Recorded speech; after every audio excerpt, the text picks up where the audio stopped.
When the Tiger tank first appeared on the European battlefields of World War II, it was not just a new tank. It was a message. That message was that German industry and military power had now reached a level where even the enemy's most powerful weapons were no longer safe. This massive vehicle, covered in thick armor, with its 88mm cannon roaring from afar and its slow but confident movement, created a kind of psychological terror on the battlefield. Many Allied soldiers later wrote in their memoirs that they could hear the sound of the Tiger before they saw it, and that sound was the beginning of panic. But behind this formidable power was a terrible reality that gradually became a curse for the German army on the battlefield. The Tiger tank was one of the most fuel-hungry tanks in history. It burned about 500 liters of gasoline in just 100 kilometers on ordinary paved roads.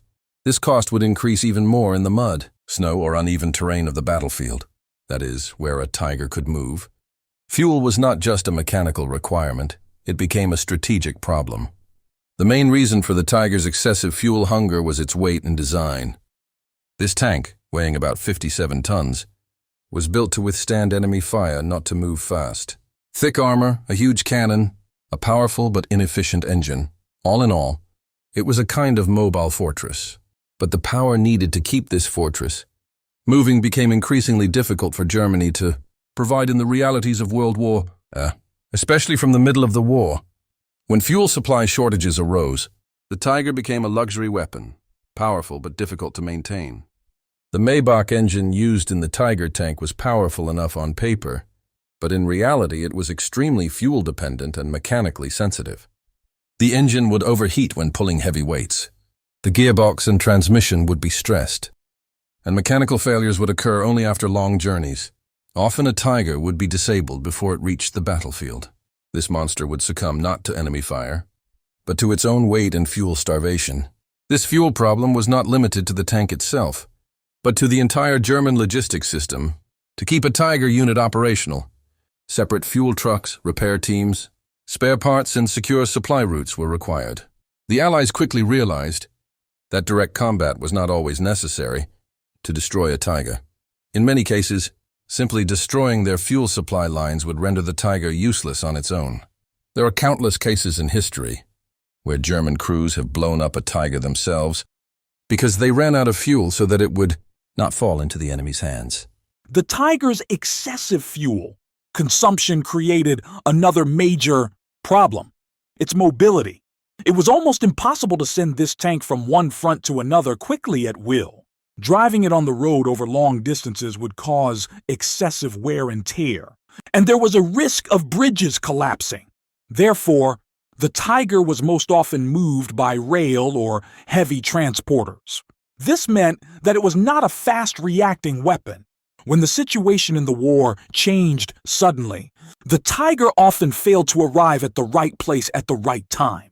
Nevertheless, when everything was in place, enough fuel, a trained crew, a suitable position, the Tiger was terrifyingly effective. In the hands of a skilled crew, it could destroy enemy tanks from afar, quickly taking control of the battlefield. German commanders, therefore, gave Tiger crews special training so that they could avoid unnecessary movement, save fuel, and maximize their effectiveness. But as the war progressed, the number of skilled crews dwindled. Fuel shortages increased, and the Tiger's limitations became clear. The Tiger teaches us a big lesson. The most powerful weapon does not always win the war. Sometimes excess power becomes the biggest weakness.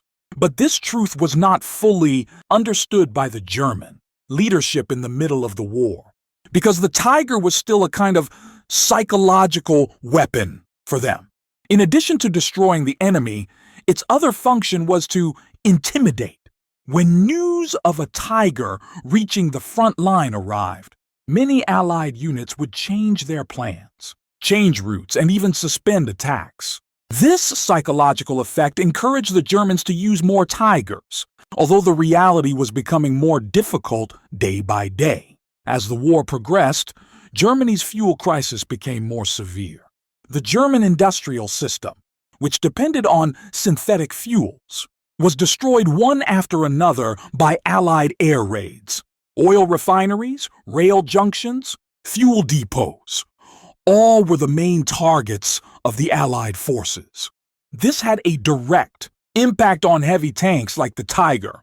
It was often seen that an entire Tiger battalion was ready on paper, but in reality they were unable to move because they did not have enough fuel. In this situation, the fighting mentality of the Tiger I crews also gradually began to change. At first they were confident because they knew that their tank was almost invincible. But over time, that confidence was replaced by anxiety. Before each movement, they had to think about how much fuel it would take to go this way, whether there would be fuel to return. What would happen if it stopped midway? On the battlefield, where quick decisions were most important, the Tiger crews were forced to fight by calculating. Many experienced commanders understood this reality and changed their tactics. For using the Tiger, they no longer used the Tiger as a moving offensive tank. Instead, they used it as a weapon to destroy the enemy from a distance, keeping it in a stationary position. This strategy used relatively less fuel and made maximum use of the Tiger's powerful cannon and armor. But even this change could not completely save the Tiger, because the nature of war was changing. The Allies quickly learned how to deal with the Tiger. They understood that the Tiger was dangerous alone, but weak in isolation. So, avoiding direct confrontation, they began to use air attacks, artillery shelling, and group flanking tactics. Even if it took 5 Shermans to destroy a Tiger, they had no problem, because they had numerous tanks, and the Germans had a limited number of fuel-dependent monsters. Another major problem with the Tiger was its maintenance. After each operation, hours and hours were spent checking the tank, adjusting the tracks, and cooling the engine. Without this maintenance, the Tiger would easily break down. But towards the end of the war, this opportunity was no longer available. There were not enough mechanics, no spare parts, and even no time. As a result, many Tigers gradually turned into piles of immobile iron. It was at this time that the gap between legend and reality surrounding the Tiger became even clearer.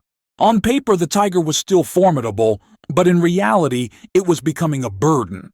Each Tiger meant huge fuel costs, complicated supply systems, and additional risks. Many German officers privately admitted that they preferred a larger number of medium tanks because they were easier to drive and could be quickly refitted. As the war approached the German border, the Tiger I's condition became even more deplorable.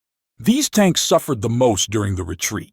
They could not be moved quickly. There was not enough fuel, and the enemy dominated the air. As a result, one Tiger after another had to be abandoned by the side of the road. Some tanks were simply abandoned due to engine failure, while others were set on fire and destroyed by their own hands. These scenes of destruction were not just the end of a tank, but symbolized the decline of a military philosophy. Germany believed that they could defeat a large number of enemies with a small but powerful weapon, the Tiger. I was the greatest example of that philosophy. But the war proved that in modern warfare, continuous supply, easy maintenance, and mass production are much more effective. The story of the Tiger did not end even after the war ended. The Allies examined the Tiger tanks recovered from the rubble in depth. They were amazed by the quality of their armor, the power of their guns, and the style of construction. At the same time, they noted their complexity and inefficiency. This analysis taught an important lesson in the design of the next generation of tanks. The balance between power and efficiency is the real key. Today, the Tiger survives in museums, history books, and the imaginations of war enthusiasts. It no longer fights, but it raises questions. What if it had been a little lighter? What if it had consumed less fuel? What if the German industrial system had been able to properly support this monster? These questions may never be answered. But history has made one thing clear. Tiger I was the ultimate expression of power, but it lost the battle with reality. Thus, Tiger Eye has become a dual symbol. On the one hand, it is a symbol of courage, technology, and terrifying power. On the other, it is a silent warning of excessive ambition, misplaced priorities, and disregard for reality. On the battlefield, as well as in the pages of history, Tiger Eye remains both a legend and a warning.